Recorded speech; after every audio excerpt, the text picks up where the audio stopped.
السلام عليكم ورحمة الله وبركاته. أهلا وسهلا بحضراتكم. أسعار الدولار والعملات اليوم في السوق السوداء: جنيه استرليني 76.75 قرش للشراء، 77.50 قرش للبيع. ريال سعودي 16.90 قرش للشراء، 16.50 قرش للبيع. ريال قطري 16.59 قرش للشراء، 17.92 قرش للبيع.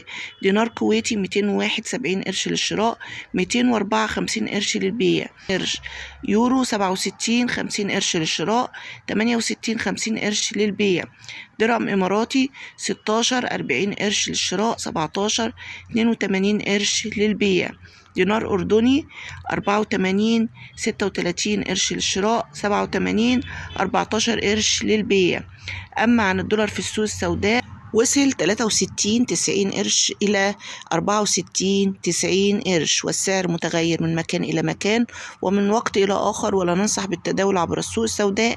نحن مجرد عرض للأسعار فقط لا غير، وأشوفكم في فيديو جديد عن أسعار الدولار والعملات.